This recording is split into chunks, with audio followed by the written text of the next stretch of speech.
After endless fake ghost TV shows, here at last is a documentary that presents the real evidence. Manu, are you there? Emily? Yes. Yes. Hello, Manu. The experiments featured in this programme have been described by the scientists who witnessed them as some of the best evidence for life after death ever. We had 1,000 hours of continuous communication with the spirit world. Be quiet, be quiet, be quiet. Marie. For 5 years, the Scole experiment continued to produce a vast range of extraordinary phenomena. More than in any other experiment in the history of the paranormal.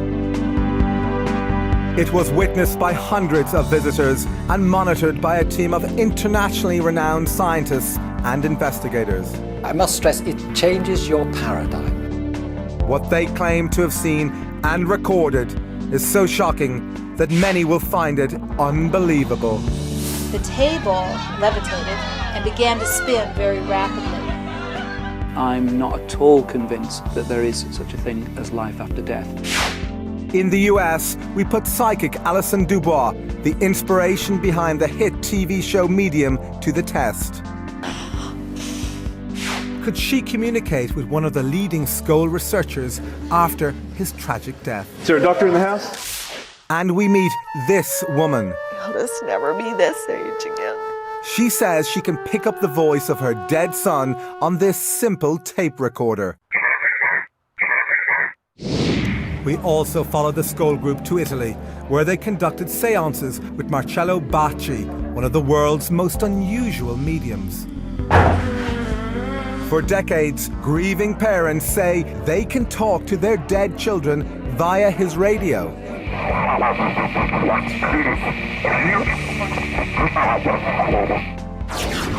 Although the experiments featured in this program provide scientific evidence for the possibility of life after death, most of the public know nothing about them. This is the first time both the Scole Group and Bacci have allowed their work to be shown together in a TV documentary. There has, in my view, never been anything like that at all, ever.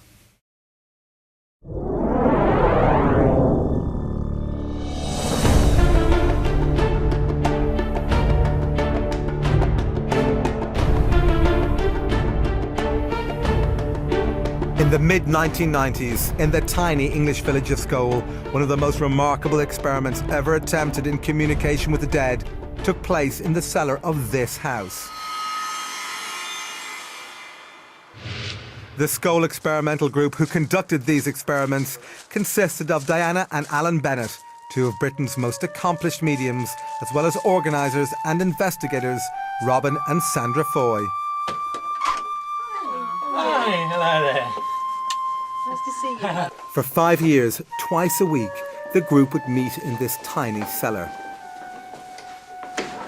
Here the Bennetts would go into trance, allowing what they say were the voices of the dead to speak through them. Yes, we hear. Somebody talking. Hello. Come on, friend. Come on, friend. We can hear you starting. But the Scole group went far beyond this, achieving spectacular results in a claimed form of spirit communication known as physical mediumship. There's a wide range of phenomena that physical mediumship over the centuries has been supposedly able to produce. Objects levitating, chairs, tables, objects in the room.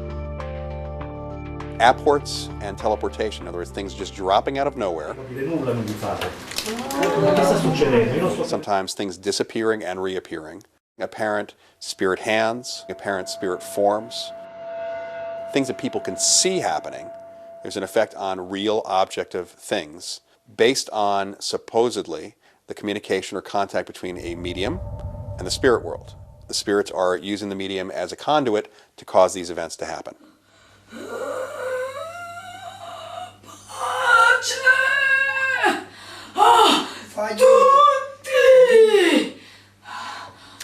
Physical mediumship is entirely different from mental mediumship because everybody that's present at the time can witness what's happening. Such as if a voice comes from mid-air, everybody can hear and converse with the voice. Very nice of you to have us here. if a spirit person manifests, everybody can see what happens. I think it's fair to say that when you have sittings with physical groups as successful as the Scole group, you see miracles. You see things which cannot be explained under normal laws of science. Trying to communicate with the dead has been a lifelong passion for Robin and Sandra Foy. Today, they are among the world's leading experts in physical mediumship. What happened here during the Scole experiment was very successful and a dramatic effort which proved conclusively to us that life goes on after we all die. Diana and Alan Bennett have also participated in physical mediumship for decades. They joined the Scole experiment in 1993. But both claim their astonishing abilities began long before this. My first discovery of being a medium was when I was a child. I used to see spirit. I used to hear things and be aware of things that other people weren't aware. When I was young, I saw spirits that would come and show themselves to me.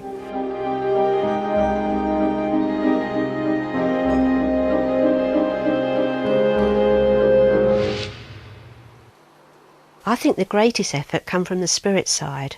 I mean, without them you can sit there and nothing will happen. But a great deal did happen. More in fact than any other mediumship experiment ever conducted. And according to the Scole group, this success was due to the efforts of a group of deceased personalities on the other side. They called this group the Spirit Team. A spirit team was a team of spirit personalities who had lived a life on this earth. Several of them had been scientists whilst they were here. The Scole group say instructions on how to conduct the experiments were received from the Spirit Team, speaking via the mediums. If you put your hand into the bowl, please. Some of the initial experiments involved photography. These began conventionally enough, with the Foys being told to load a film into a camera and place it on the table. But after this, things began to get very strange. We heard the camera moving round over our heads, clicking and being wound on by spirit. In total darkness, so that in reality, nothing should have showed up on the film. But when the film was developed, there were amazing pictures.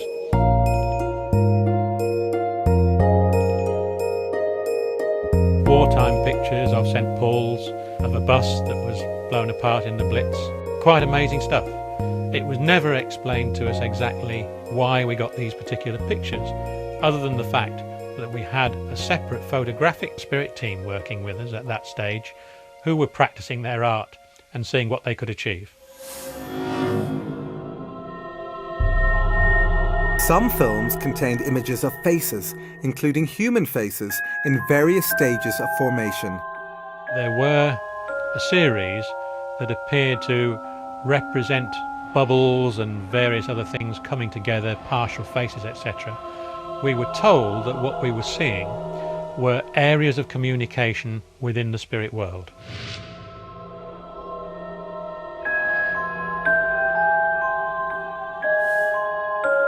The Scole group believed these faces were images of deceased people, which were somehow projected from the other side. To them, this theory was confirmed with the appearance on another Scole film of this blurry profile. Communicators through the mediums informed them that it belonged to a man named Kingsley Fairbridge, who had died in 1924. We were put in touch in a very obscure way with his daughter, who was happy to agree that that was a picture of her father.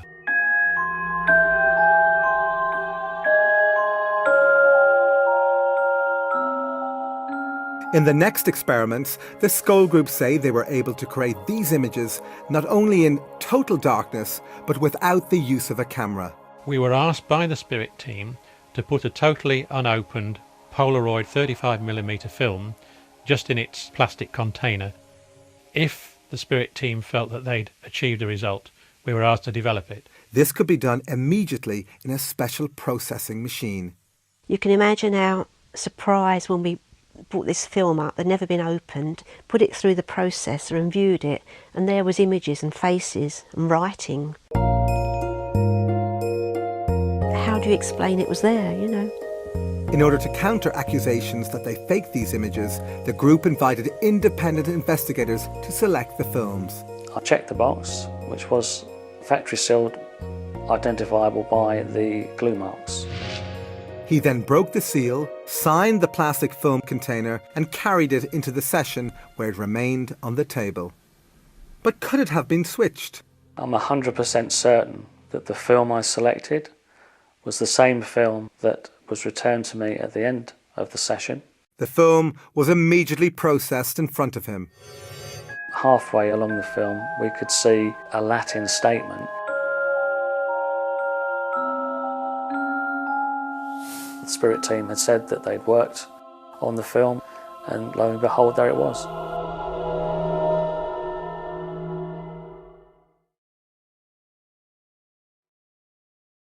Do I believe in an afterlife? Yes, I do, completely. I had an experience where I met a medium on the street and she described my great-grandparents, my grandparents, my great-aunt, who have all passed away, their names, the way that they died, and told me that they were all around me and walking with me and never really have left me or never really leave any of us. So, completely believe in that.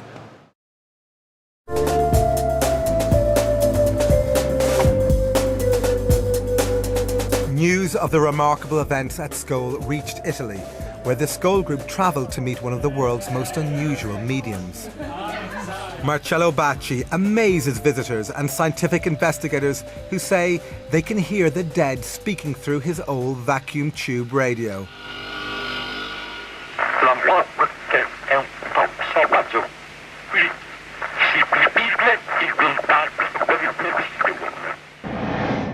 This extremely rare form of mediumship is also called direct radio voice, or DRV, and is virtually unknown to the public.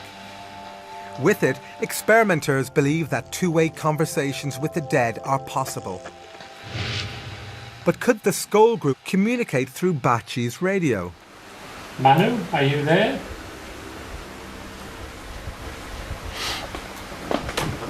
Emily? Yes. Yes. Hello, Manu. Thank you, Manu. After this, scientist Harry Oldfield, a colleague of the Scole group, attempts further communication. We would like to ask the question of the appearance of your space. I can't really answer that. Can you tell something about Scole?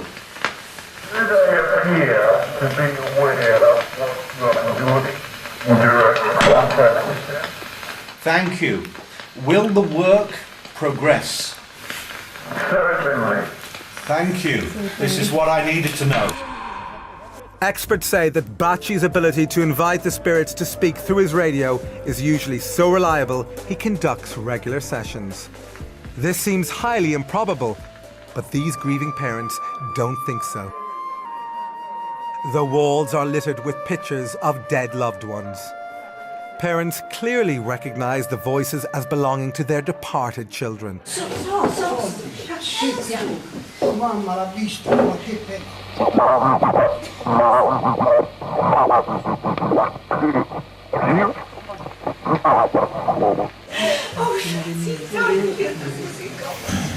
Io sono certa che è mio figlio, così come le altre mamme, perché i ragazzi quando si presentano prima chiamano la mamma, il nome della mamma e poi il loro nome.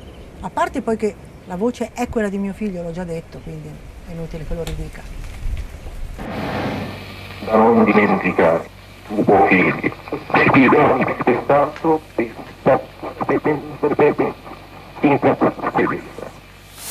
Però nel tempo ho avuto delle prove che solo io potevo sapere e che hanno dato la mia sicurezza di che questa era la prova che mio figlio era ancora vivo. For the bereaved, it's an experience that rescues them from torment. La mia vita è la nuova vita, io dico sempre la vita di prima, poi si è fermata quando lui se n'è andato e ricominciata quando l'ho sentito, diversa. We wish to know more with respect. Promise where communication with us becomes more difficult. But are these radio voices just a clever hoax? Not according to scientists who have subjected Bacci's mediumship to a battery of tests. One of the leading Italian investigators is Paolo Presi, and his colleagues from Il Laboratorio, an organisation that uses the most stringent methods of science to investigate paranormal claims. He is a medium.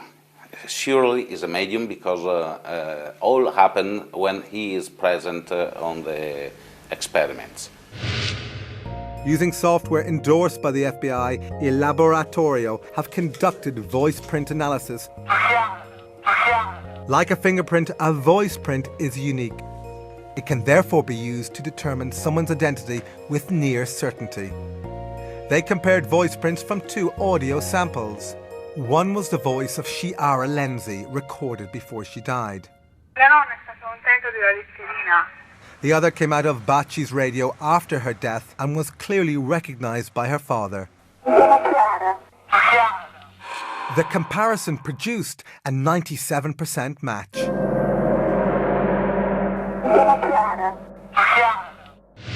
Despite this startling evidence, skeptics claim that the voices could be faked by transmitting them from a remote location. But Dr. Emanuele Toriello, who has been investigating Bacci for decades, believes this is impossible. Dr. Toriello was present during key scientific experiments that, he says, eliminated any possibility of remote transmission. One of the first of these experiments involved putting Bacci's radio inside a special device that shields it from all radio signals. Yet still, the voices continued. We couldn't be more excited. Second point, the radio was switched off, and though the voices were going through. The third and main point, that the tube or the valves of the radio were totally removed. Still the voice were going through. So you tell me how is possible? Thank you for all your hard work.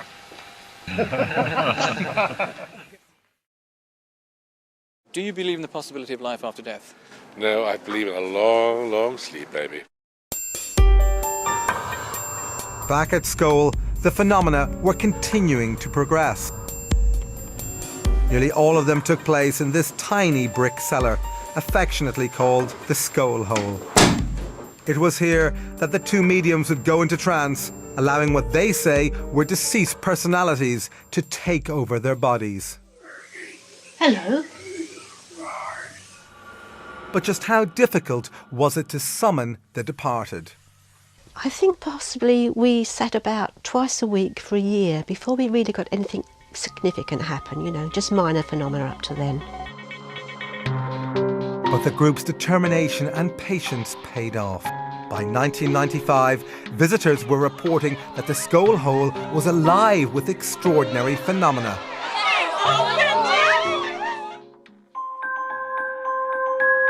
According to the Scole group, their spirit communicators requested that they place this empty glass dome on their table. The glass dome was very important to the Scole work. Creative energy stored in the dome and was used by the spirit team to produce the phenomena that happened at Scole. In this remarkable photograph, the energy can actually be seen radiating out from the dome. But since these phenomena are so unusual, the group knew that without careful independent scrutiny, their experiments would be dismissed as fake.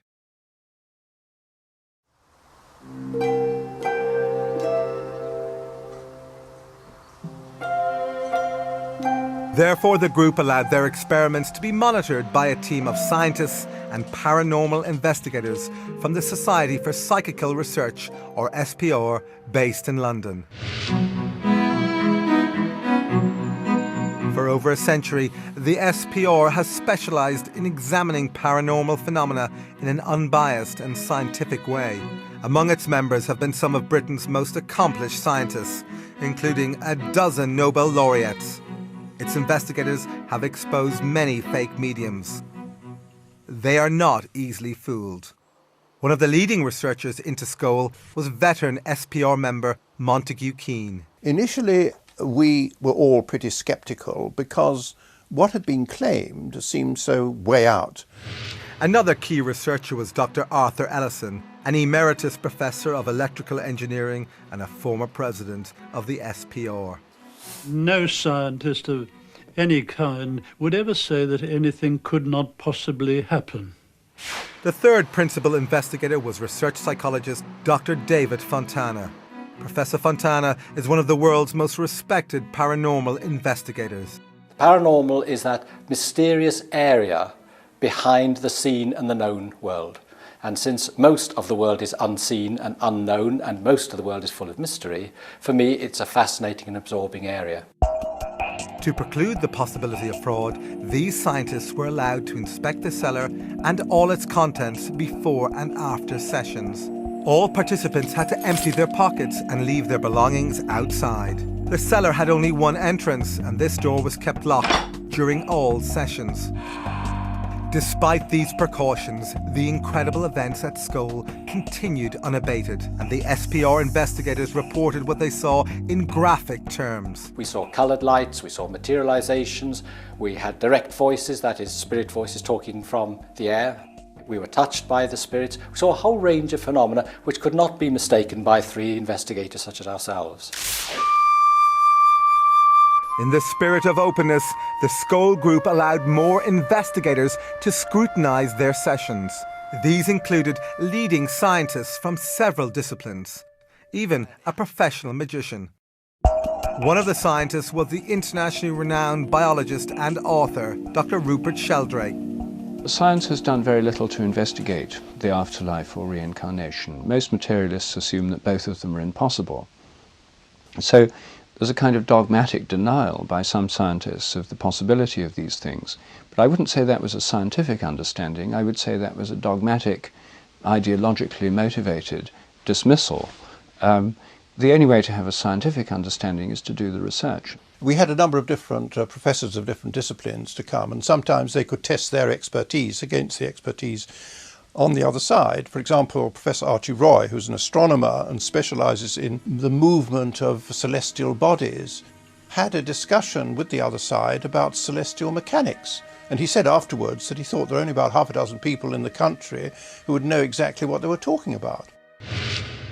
Such evidence is gold dust to researchers, as it is unlikely to have been fabricated by the mediums who possess no academic training in this area. Although the scientists found this sort of evidence impressive, they still needed to eliminate any possibility of fraud taking place under the cover of darkness. Therefore, the Scole group devised several controls to help eliminate this possibility. One of these controls involved all participants wearing luminous wristbands. These bands were attached with Velcro, so they could not be removed without attracting attention. They also requested the use of night vision equipment. We persistently asked them to accept infrared cameras, and they said not yet. It would interfere with the energy in some way. So we had to accept this with great reluctance. We were told that this phenomena could be developed in the light, but if it were, it would take an awfully long time to produce, years and years, rather than a few months that it actually took us. Critics saw this insistence on darkness as an excuse to hide fraud, but participants to the Scole experiment were not always in total darkness. Oh, look at you!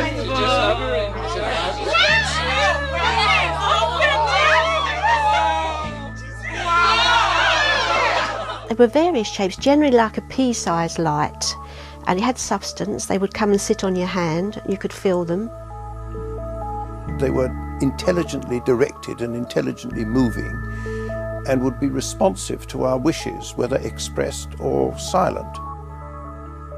The gyrations were sometimes so rapid that it almost left like a circle of light going over here and over there. Sometimes two lights would appear and just stare at me within inches of my eyes.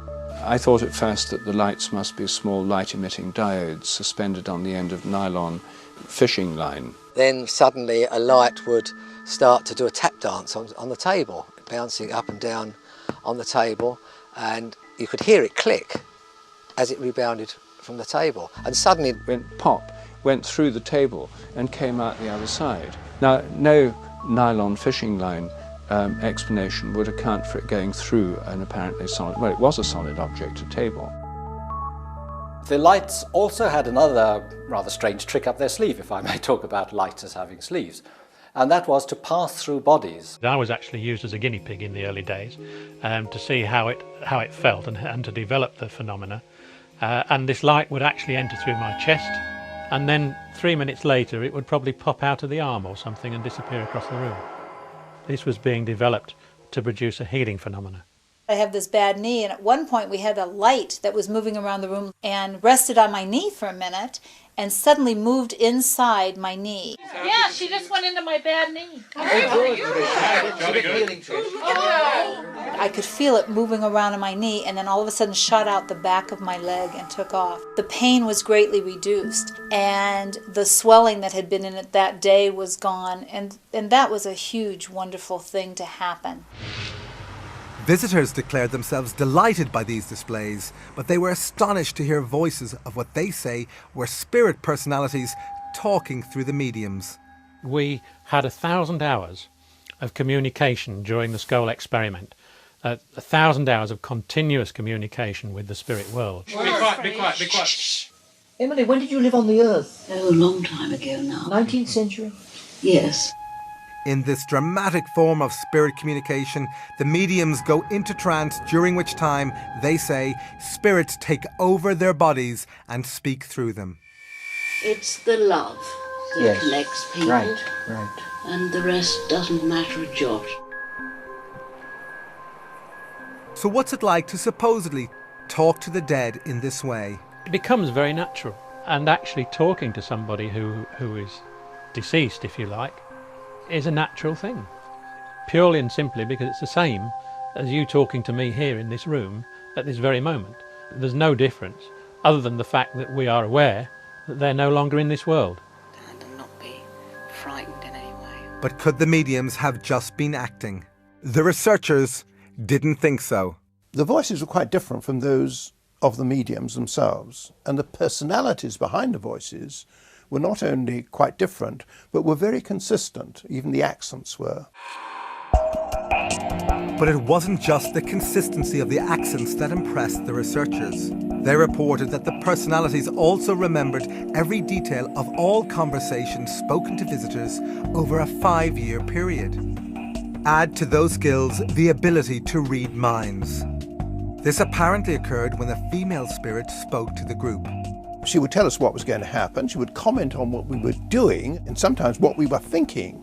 She would answer our questions quite frequently before we had actually asked them, which was quite embarrassing sometimes. Thank you for your warm appreciation of what we're trying to do. This communicator identified herself as the spirit of a Mrs. Emily Bradshaw. And Mrs. Bradshaw, who was a very commanding figure, a lady of the upper class Victorian or Edwardian lady, or she sounded like that. We continue from our side of life to influence people still in the body. But what evidence was there that these voices were really from the deceased? We knew that we were communicating with deceased personalities because a number of people who communicated with us were able to be identified by independent witnesses at the time who could testify as to them being people they knew, evidence which couldn't possibly have been known by anybody else. But what's it like for the mediums to have these ethereal communicators speak through them?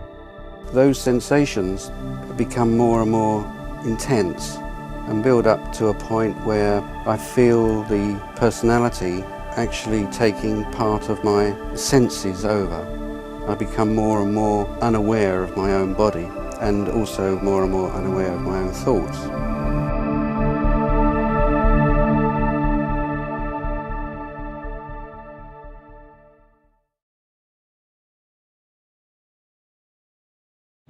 My mother died about 1.5 years before my father did, and 3 days before my father died, he saw a vision of my mother and was very disturbed when she suddenly disappeared.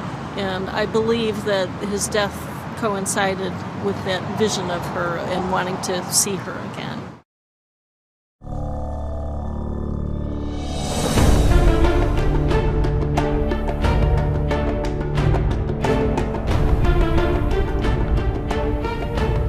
Back at Scole, visitors reported seeing and especially hearing these objects materialize from out of nowhere. In the language of physical mediumship, these objects are called apports. An apport is an object which is quite solid, which is brought from one location to another during an experimental session, but in so doing apparently passes through solid walls, doors, etc. Well, the total number of apports that we had during the experimental sessions was about 80 or even more. Whilst we were sitting here, this object would arrive, just materialise, and arrive on the table. But as it arrived, that's the sort of noise it would make. Despite the fact that witnesses heard a loud bang every time an apport arrived, no matter how small, skeptics have dismissed this phenomenon as objects merely thrown into the air. But the appearance of these apports are not so easy to explain away. These newspapers arrived in pristine condition, despite having originated in the 1940s. But who might have sent it to the Scole group, and why? The answer arrived, they say, when dead British medium Helen Duncan spoke to them via one of the mediums. During World War II, Duncan's life was ruined when she was arrested and imprisoned for practicing mediumship. As she described her ordeal to the group, this newspaper allegedly appeared out of nowhere. To their astonishment, displayed prominently on its front page was the story of Duncan's trial and conviction. I think she suffered greatly through her mediumship, and she was really coming to wish us well, and she bought the newspaper as a sign of a very turbulent time in her life. The scientists knew that an old newspaper could easily be copied and printed onto modern paper, so Montague Keane had the suspect newspaper analysed. We took it to the leading research station in England, indeed in the world, on paper and printing, and it was absolutely clear from their report that first of all it was done on letterpress, which has gone out of existence virtually since the early 1970s, I would say. It was newsprint produced during wartime, which lacked certain chemicals which you couldn't get hold of. So this was a genuine article which appeared 50 years after the event, but no one has been able to explain how it got there. So where did all these apported objects come from? We were told by the spirit team that they were never stolen, but were basically objects that had been lost or discarded, or at one time been owned by the spirit personality that brought them for us.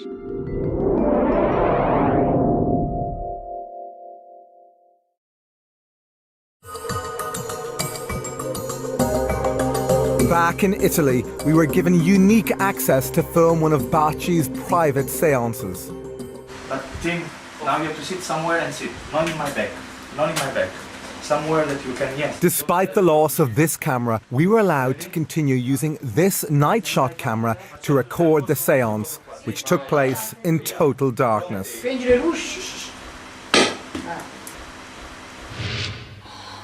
As the seance progressed, the medium went into trance.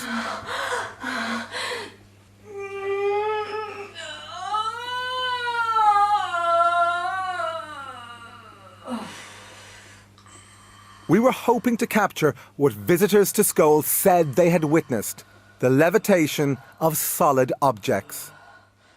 However, minutes later, we were asked to switch off the night shot camera.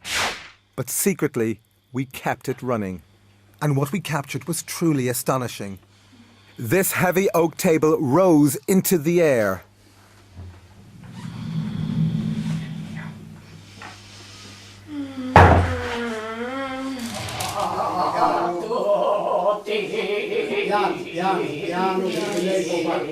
But levitations were not the only phenomena we witnessed during these seances. Like the Scole experiment, visitors to Baci's centre say they have received apported objects. This woman is one of them. Questo è un apporto che ho ricevuto al centro Baci. Al centro Baci succedono spesso queste cose ed è incredibile. Uno potrebbe dire le hanno messi là, se lo sono inventati, ma non è così, perché chi l'ha vissuto sa che questo è vero. Once again, we were permitted to use night shot cameras in the hope of capturing the arrival of an apport. We were not disappointed.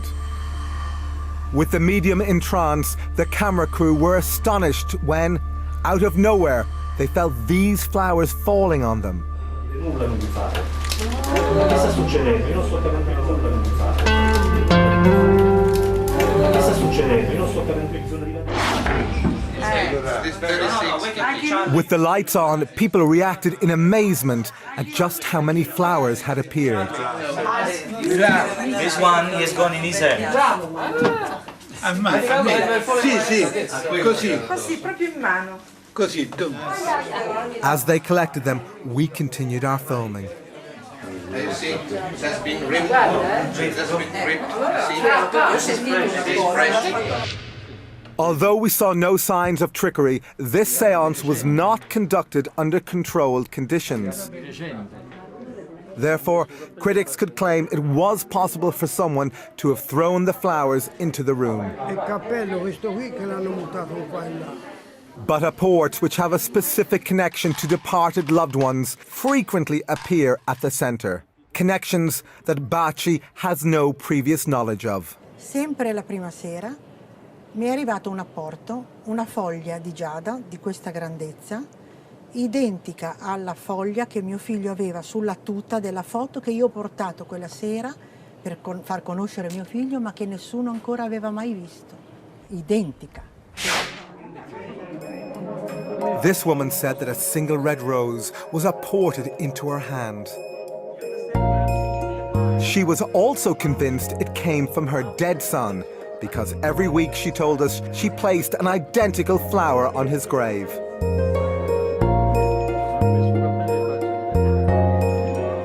As impossible as it sounds, could this rose really have been sent from the other side?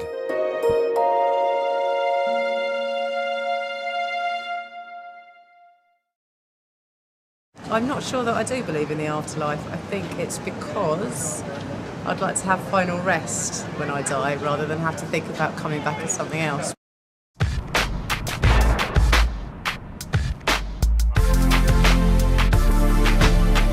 Back at Scole, the phenomena were continuing to progress. The scientists were about to experience something even more shocking. Another thing that happened was that a hand materialised and sort of glowed. And there was this disembodied hand floating around. When I told some of my friends about it, they said it sounded just like the Addams family. And I commented to the medium, I said, oh, I can see a disembodied hand. And she said, it's not disembodied. This was Mrs. Bradshaw, who was speaking through one of the mediums. And I said, you mean there's an invisible body attached? And she said, precisely. And then she said, would you like it to touch you? And I said, yes. So she said, well, ask it. So I said, hand, will you touch me? And so the hand went round behind me and it tapped me on the shoulder.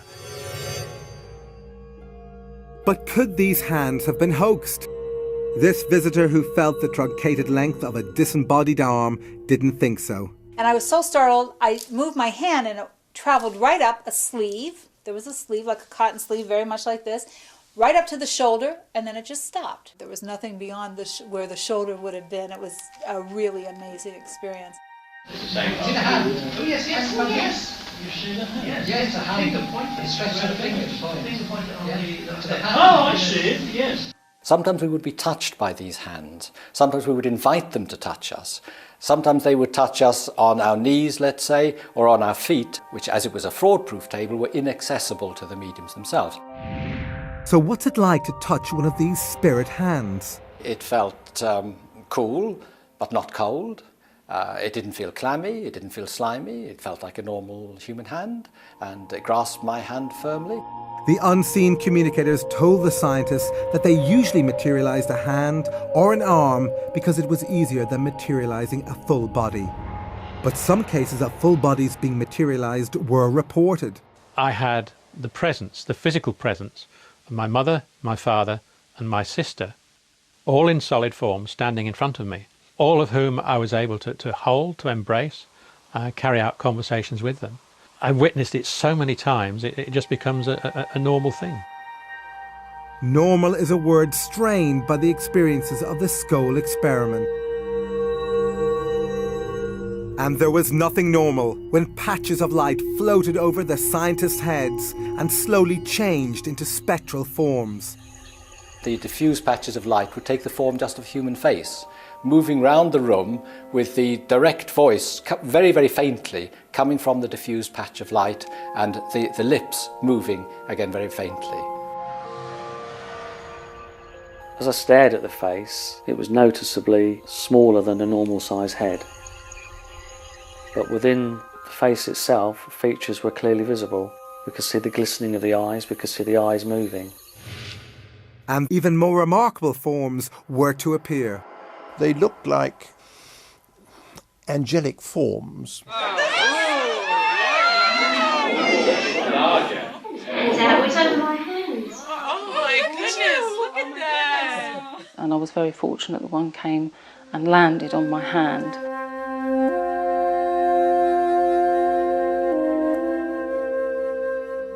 And just the energy that you felt from it when it connected with you was a lovely experience, and it just felt like an overwhelming feeling of love. These were great experiences, you see. Again, I must stress, it changes your paradigm. You go in thinking none of this can be true, but after experience after experience after experience, it gradually dawns on you, hey, there's something going on here that we can't explain by normal scientific laws, but which nevertheless exists.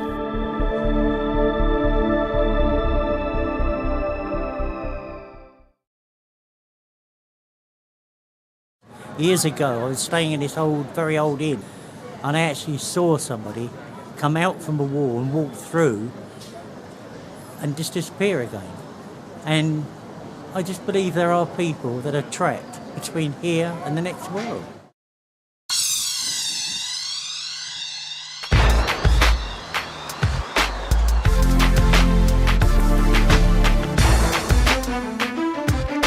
The experiments featured in this program have been described by the scientists who witnessed them as some of the best evidence for life after death ever.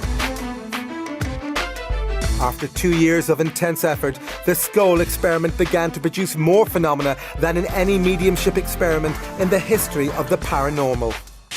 Their initial claims were that they were in contact with a group of deceased entities who were producing, with their help, a number of pictures of either deceased persons or strips of films, which they claimed to be produced without any cameras and in the dark. To eliminate any possibility of hoaxing, the scientists brought their own film and locked it in a specially designed security box. The box was held in the hands of the investigators so that no one could get at it. And then immediately afterwards, we would take it out of the box ourselves so that no one else touched it, and then develop it ourselves in a special machine. Despite all these precautions, the experiments continued to produce the incredible images seen here.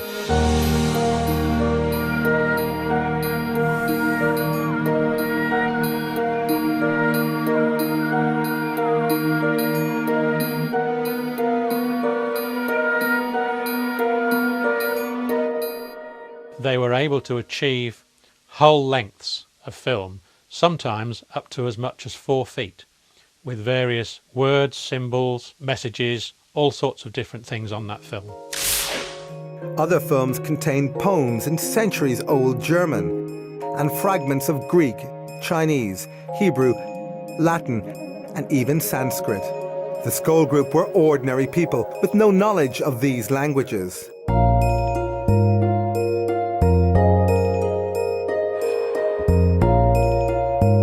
But did these films have a purpose?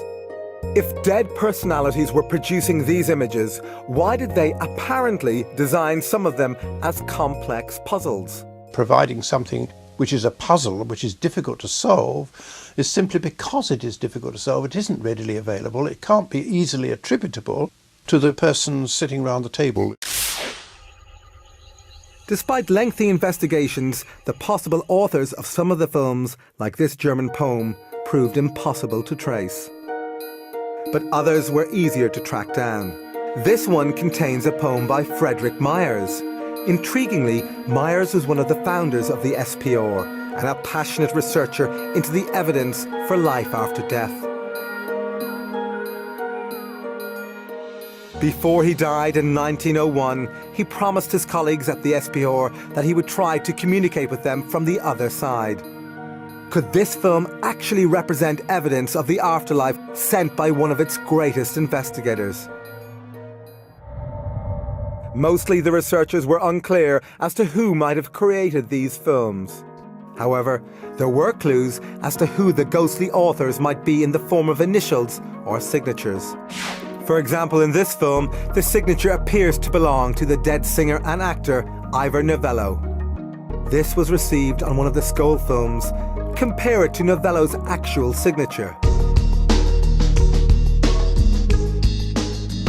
Investigators say these images were created in total darkness. But how? I think that those pictures can be explained only by imagining that the spirits can project their recollections and images onto a film in some way we can't begin to understand. The only alternative explanation is they are all fakes, and I don't believe that there's evidence that that is the case. Although the mechanism for their creation remains a mystery, investigators concluded they were unique. As far as the photographic evidence is concerned at Scole, the strips of film, there has, in my view, never been anything like that at all, ever. As far as I'm aware, I don't think there is any scientific evidence for life after death.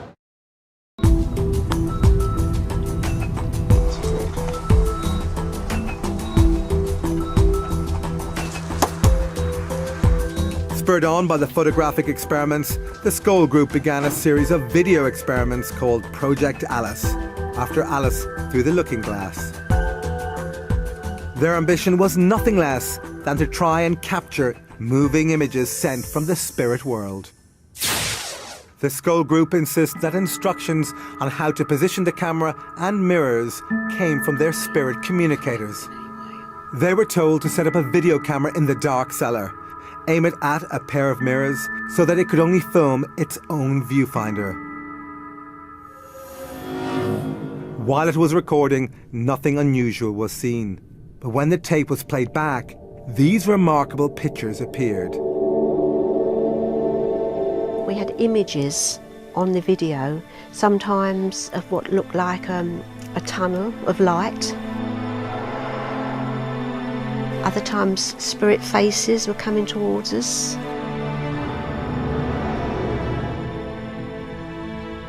Sometimes what appeared to be a doorway moving.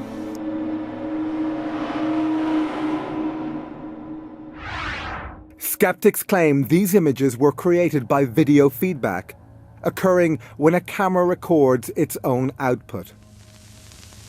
But scientists have ruled this out. Video feedback doesn't produce this kind of result. As to what these extraordinary pictures represent, we can only guess, since their meaning was never explained to the Scole group. This video, also totally unexplained, appears to be a ghostly face with moving eyes. Later, a few video experiments were attempted in full light. Again, nothing unusual was seen during the recording. However, on playback, this unworldly figure appeared.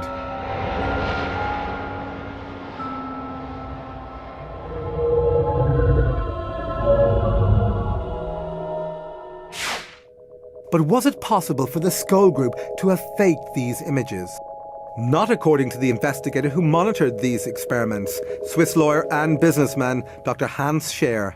There's absolutely no possibility that this film could have been prepared before, because I selected one of the video films which was in its original packaging, which I opened. I took the film out, I signed the film, and I put it personally in the video camera. He inserted it into the camera. We never touched at any stage the camera or the film. When we played the film, it showed at the beginning a number of bubbles of various colors.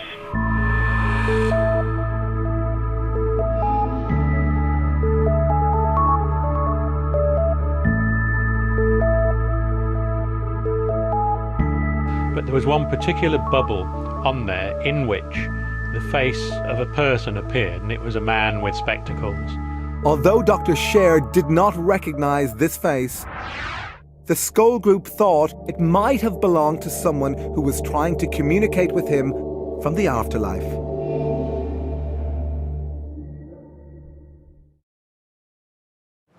I have heard of the electronic voice phenomenon. I think it's actually one of the most disturbing and unnerving aspects of the notion of there being an afterlife.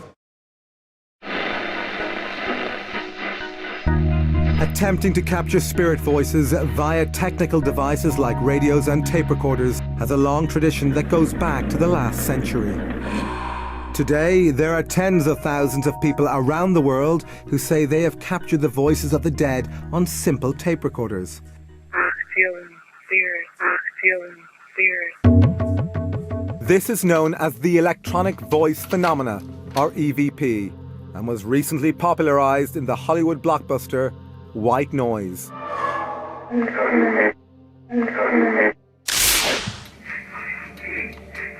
Despite the Hollywood treatment, EVP has been the focus of serious scientific investigation. One of the leading researchers is Alexander McRae, an electronics engineer who has worked on communication systems for the space shuttle. He has been investigating EVP for decades. If somebody came up to me in the street and said, there's nothing paranormal about EVP, I would say, well, I've done at least 20 years and hundreds of experiments, and I know that it is a paranormal effect. Now, how many experiments have you done?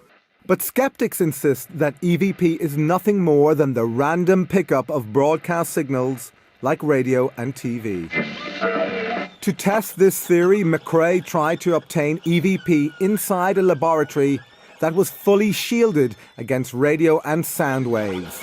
This meant it was impossible to pick up any stray broadcast signals. So inside the laboratory you couldn't pick up anything, but yet the device still produced voices.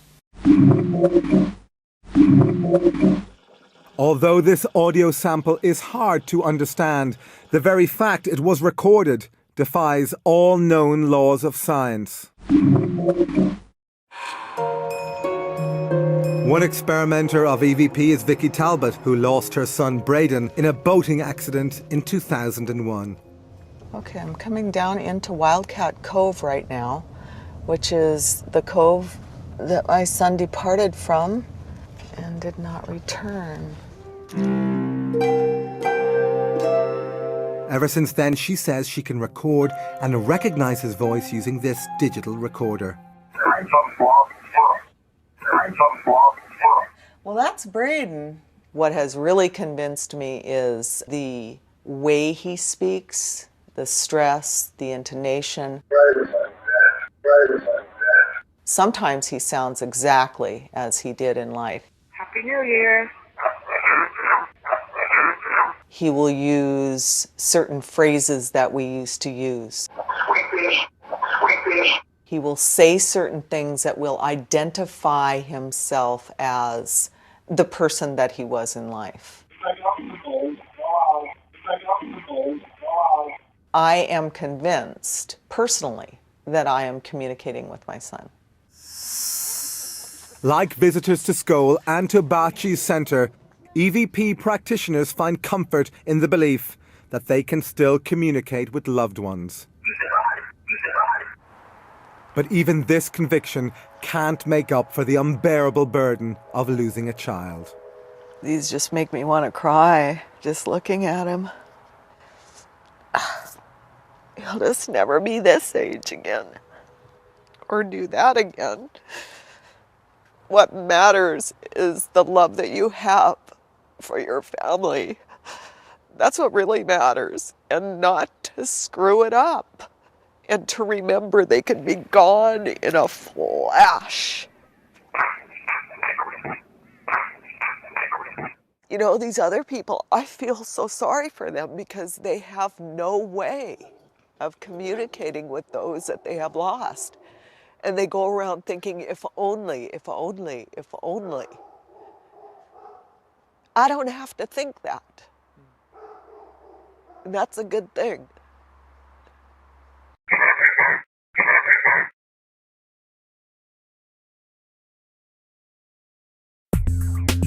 Although EVP provides some comfort to the bereaved, practitioners say that the voices are often unclear, always one way, and frustratingly short.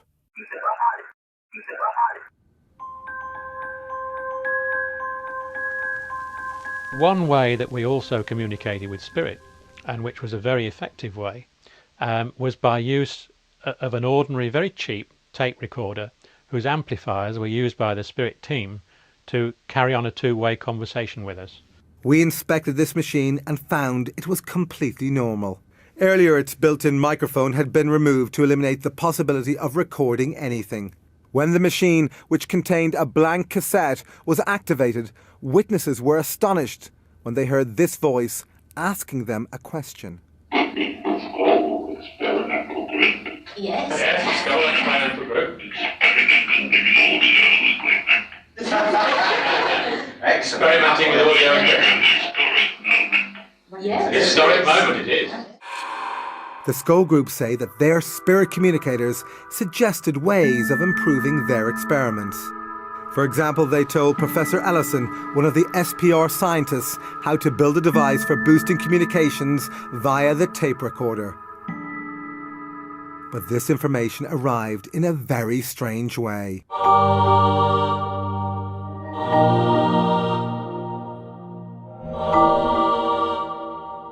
These images appeared after an unexposed film locked in the security box was later processed by the scientists. The scientists speculated about who was providing this technical information. Then initials at the end of the film seemed to have solved this mystery. I wrote to the Edison Memorial people in America, and they sent me a copy of one of his letters, which contained his initials, which looked almost identical to the signature on this film. This matching set of initials convinced the researchers it was Thomas Edison providing this information. Not only was Edison the world's most famous inventor, he also had an enormous interest in the possibility of an afterlife. His intention to build a machine that could communicate with the dead made headlines around the world, but he died before being able to build it. Is it possible that through the Scole Group, he finally achieved this aim? My understanding of life after death is what we've done here, the way we've affected the people about us and things that we do, and it lives on through them.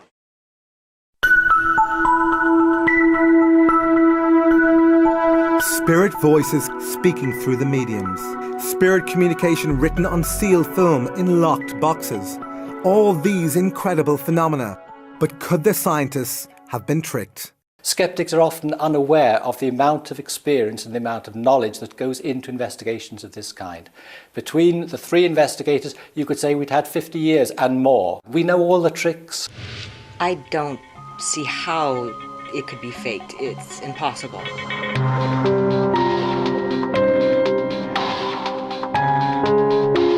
Nevertheless, was it possible for the Scole Group to have perpetrated a massive hoax? These things are so extraordinary that when one tells them to people who've not had the experiences themselves, they think, oh, it must be trickery. And the challenge then always is, okay, you duplicate it. But so far, no one has been able to do this. Nevertheless, critics still claim that the events at Scole were produced by the kinds of conjuring tricks used by stage magicians and entertainers. You find them You found them in this manner like this, you see. Because professional magicians learn all the skills of illusion and misdirection, Genuine. I'm not going to show you how it's done, because if I showed you how it was done, you'd tell everybody else. they are also well qualified to detect this type of fraud. Hey, presto. With that in mind, James Webster was invited to scrutinise a number of Scole sessions. Webster is a member of the Magic Circle in Britain and has been a professional magician for over 40 years. Well, I had an opportunity to view the cellar. I could see no magic props or anything which made me feel inclined to think there was any hoaxing or trickery. But could he replicate the events at Scole? I could not do it myself as a professional magician. And I don't believe in any magician that I knew could do even the lighting, let alone the other phenomena that I witnessed. Any one of those in the cellar, I'd say they were wasting their time doing this here for nothing, when they could be earning $1 million out there on the stage.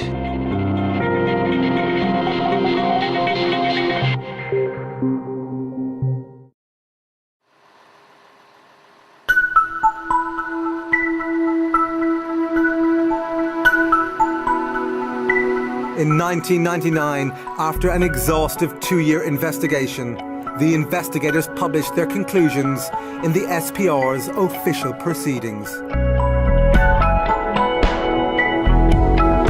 They were looking for evidence of a hoax. They sifted evidence for signs of fakery. But did they find it? If you take all the phenomena within the whole of the Scole experiment over 2 years while we were there, I would say that the possibility of fraud and faking was nil. Although the Scole report includes theoretical discussions about how individual phenomena might have been faked, the chief investigators concluded that events at Scole cannot be explained either by known scientific laws or by trickery. But psychology professor Chris French, the co-editor of Skeptic magazine, remains unconvinced. There's lots of claimed evidence for life after death coming from lots of different sources. The debate should be about the quality of the evidence. At the moment, on the basis of the available evidence, I'm not at all convinced that there is such a thing as life after death. I think the skeptics regard the possibility of the survival of human consciousness as inherently so impossible that anyone must be rather crazy to believe it. But when you look at the evidence, you have to ask yourself whether you'd be even more crazy not to believe it, or to find some alternative explanation which makes any sort of sense. And I haven't found one.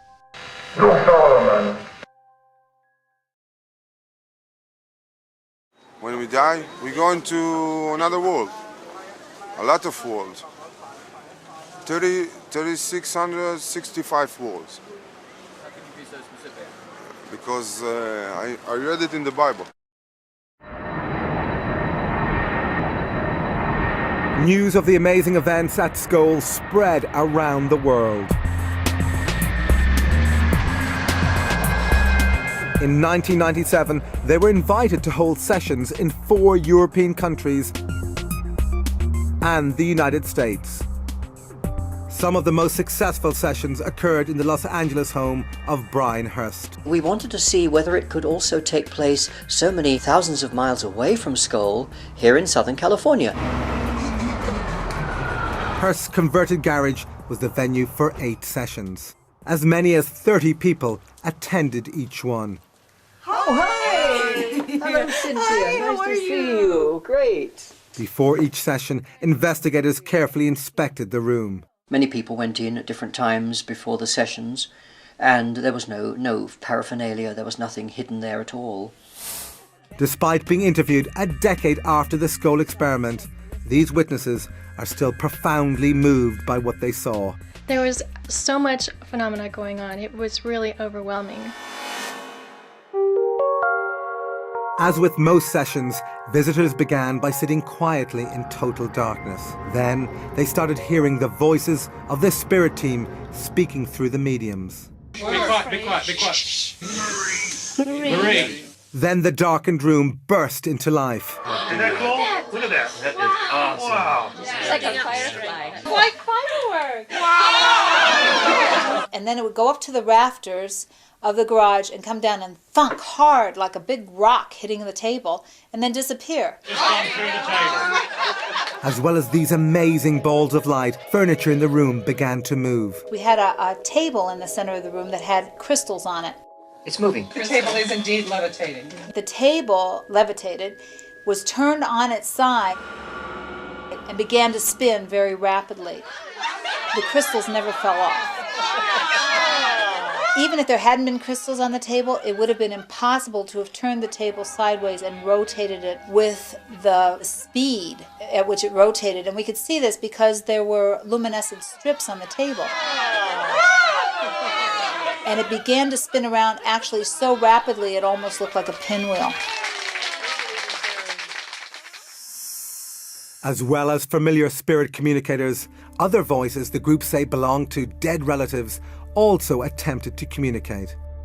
We're several Someone for Shirley. Yes? Sure, Gary, Dad? Speak to. Hi, Dad. I really do feel that my dad came and he was the one who put his hands on my shoulders. The way we were situated in the room, my chair was right up against a wall, and there was no way another person could be behind me. Then another hand appeared in front of them.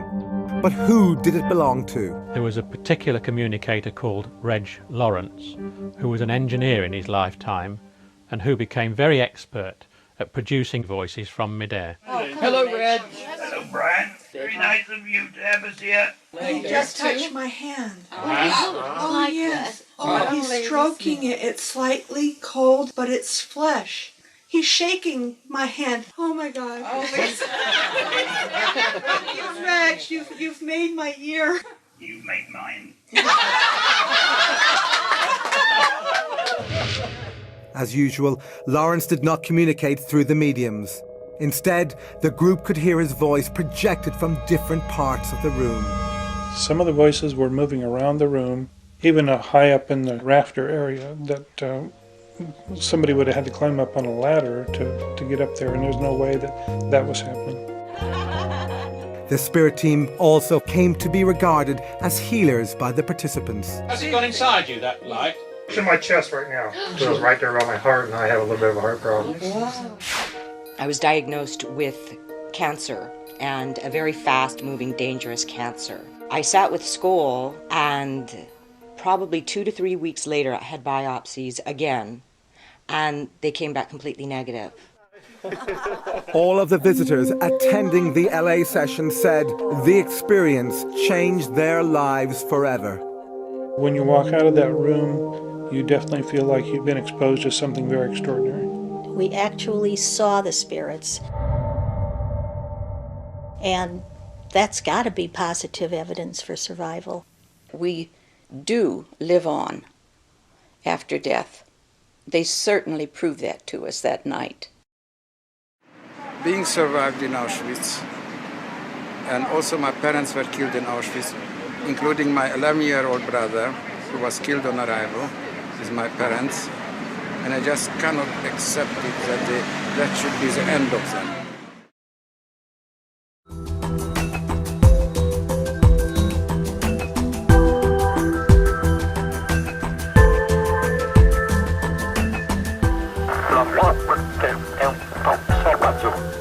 Previously, we have shown how experiments at Scole and with Bachi provide powerful evidence for life after death.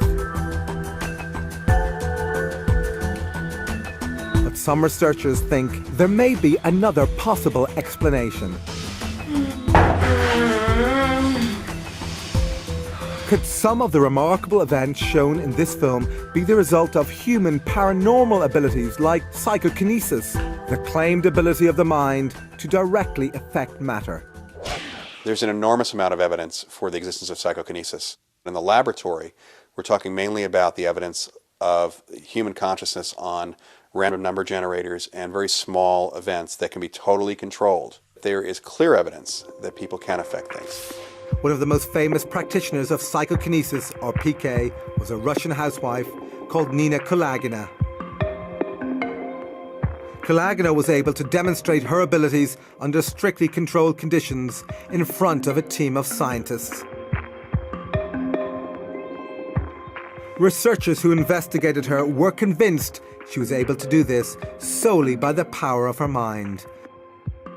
So could the Scole group and their visitors unwittingly have created some or all of the phenomena using mind over matter? As an explanation, although it's not more than just simply a label to it, this is psychokinesis in physical mediumship. Whether it is a spirit working through someone, a spirit acting directly on an object, or the medium's mind causing the things to move. Say there were real mind over matter effects going on as opposed to conjuring tricks, then how do we know they were coming from the minds of the disembodied people rather than from the minds of the mediums who were sitting in the room? There is no definitive answer to this question. But the theory that these phenomena were due solely to psychokinesis from the living seems improbable, since PK produced in laboratories tends to be weak. Therefore, mind over matter from the living is unlikely to explain the huge range of phenomena featured in this film.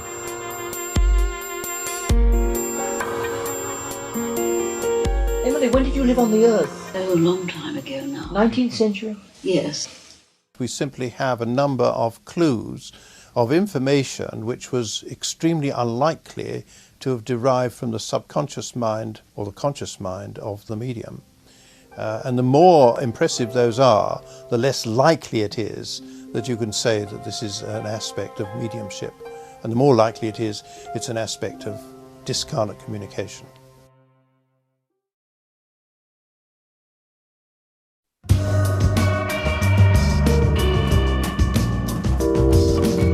Previously, we travelled with the Scole group to Italy, where they first met with Marcello Bacci. They say they were able to talk to the spirits via his radio. Come on, who's this? Come on here. Time stream. But when the Scole group visited Bacci in a later session, he was having problems. For months, hundreds of people who came from around the world in the hope of hearing their dead loved ones were bitterly disappointed. All they heard was static. Bacci was depressed. He feared he had lost his unique talent. Then, in an extraordinary piece of luck, as our cameras rolled in an interview with Bacci, the radio, which had been silent for so long, burst into life. Chiudete tutto! Cosa del cammin di radio? Del cammin di radio.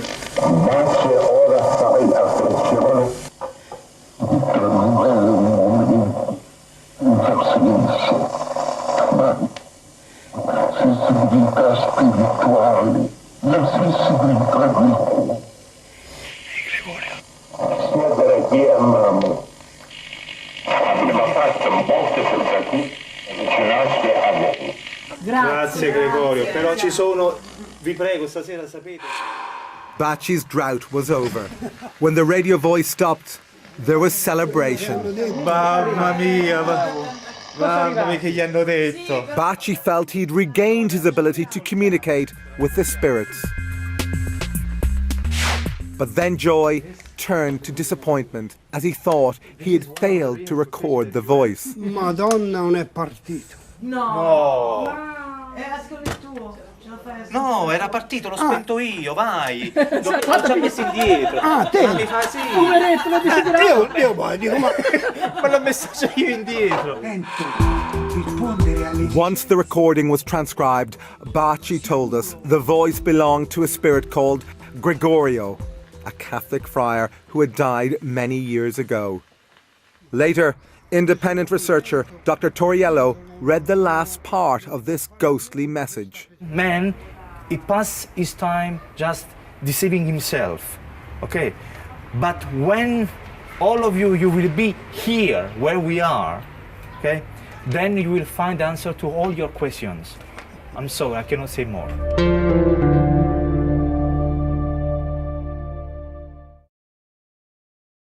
We do look down on our friends and loved ones after we die until such time as we move on. to some other dimension. I think you can think what you like, really.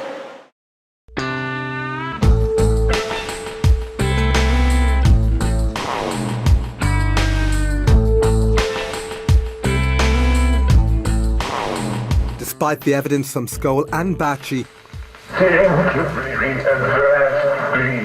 most scientists still refuse to even consider the possibility that consciousness might survive death.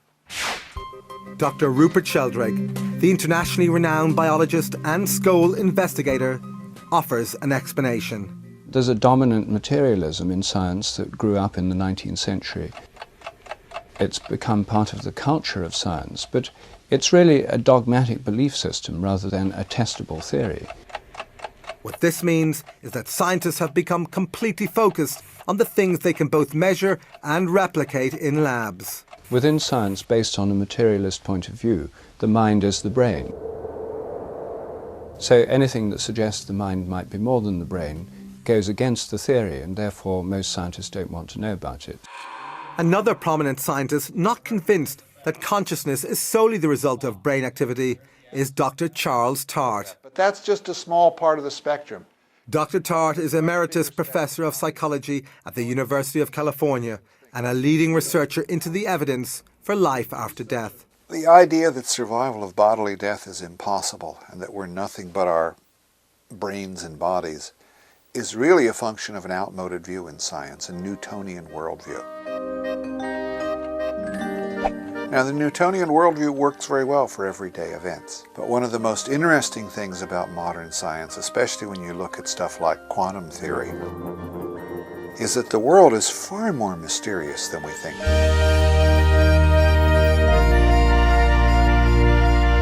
And we now have experimental evidence of what Einstein called spooky action at a distance, that we can instantaneously affect something in a distant part of the universe. That's really wild. If consciousness has any of the qualities of this quantum level of existence, then phenomena like survival of bodily death are probably not so mysterious after all.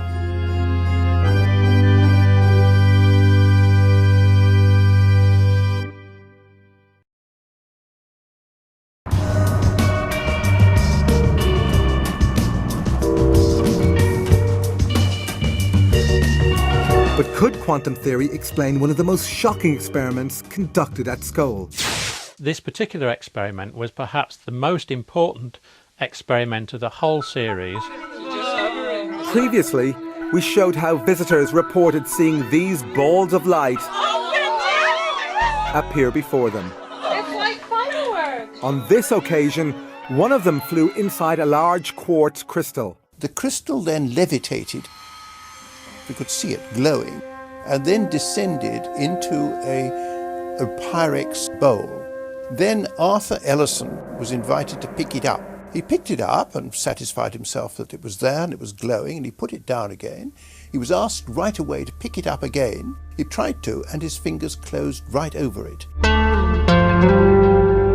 It had dematerialized. There's nothing there, yes, it looks the same, but there's nothing there. Then he was asked to pick it up again, and it rematerialized in his hand. Oh, I can feel the crystal now.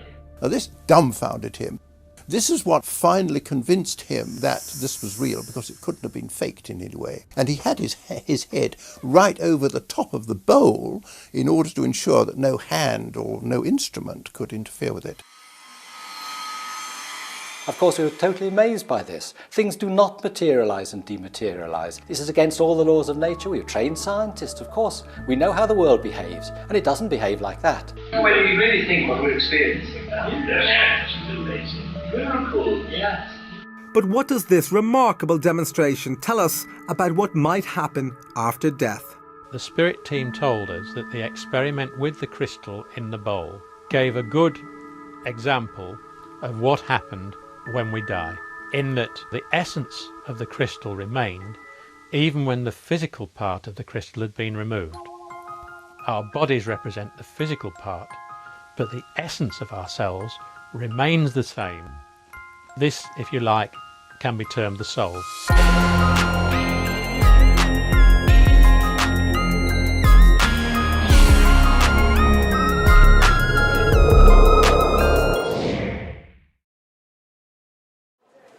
believe in the possibility of life after death. What do I think would happen after? I don't know. I just don't know, do you?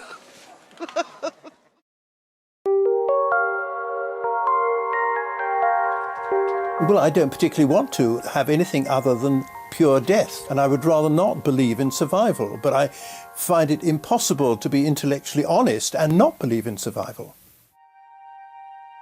Tragically, during the production of this film, Montague Keane died.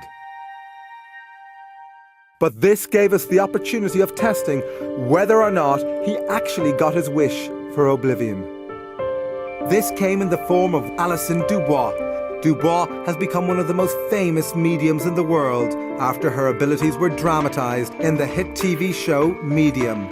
That's huge. When things come through that strong, Huge. I can't get out. We visited the University of Arizona, where scientists were testing the abilities of America's top mediums.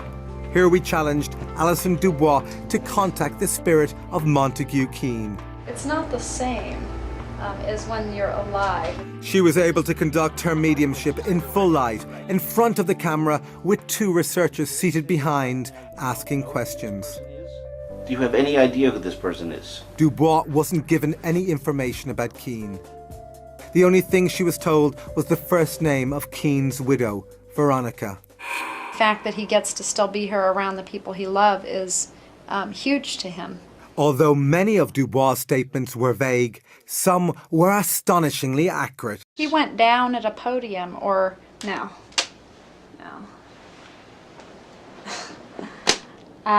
He's showing a man falling at the podium, like,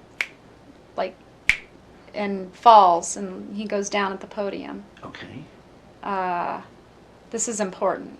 It's like an assembly. On the night of his death, Keane was taking part in a debate at the Royal Society of Arts in London. While defending his position, his voice faltered mid-sentence, and he died. These things are just simply here. Take a rest. No, I don't even know what it means. I mean, he's making me feel like either he had a heart attack or his breath was taken from him, but he's showing him knees buckling and going down. Is there a doctor in the house? People jumping up, like everybody rising. He goes down and they go up. Right. Also, there would have been like a banner announcement or a banner hanging of what this conference was or whatever it was. He's kind of laughing and he's like, way to go out, like way to leave this world, right there and then. Dubois stated that Keane is now as interested in communicating with the living as he once was in talking to the dead. To try and understand better, like to understand the other side, what you guys are seeing that's right and what's not right, and almost to like try and help make that clearer. I do believe in an afterlife. I'm not sure what that life will look like if we just go back into the source, but I just kind of live my life like we'll see when we get there.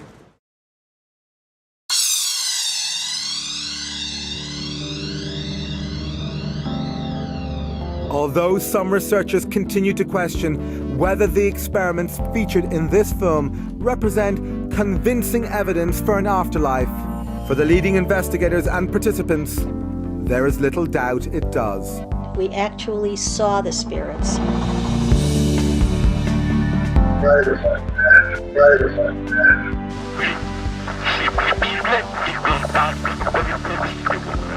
Emily, when did you live on the Earth? Oh, a long time ago now. 19th century? Yes. Come on in.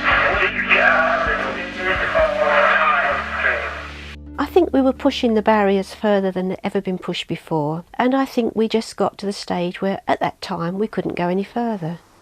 In 1998, after 5 years and 500 sessions, the Scole experiment finally came to an end.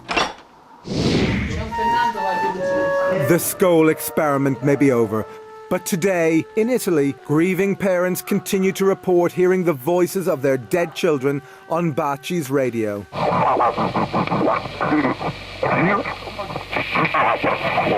And Vicky Talbot says she continues to receive the voice of her deceased son, Braden, via EVP. But the debate about the authenticity and significance of this evidence continues to rage. Now, according to science, when you physically die and when your brain stops functioning, that is it, that is the end. The experiences that I've had have convinced me that it is very difficult to explain any of these things by an alternative explanation to that of survival. You're not going to win everybody. I mean, you're not going to be able to ever have everybody believe that there's another side. That's just not going to happen. I hope the significance of those experiments will literally be to make people think, to stop and think, and look at their own lives, to look at where they're going, perhaps to be better people.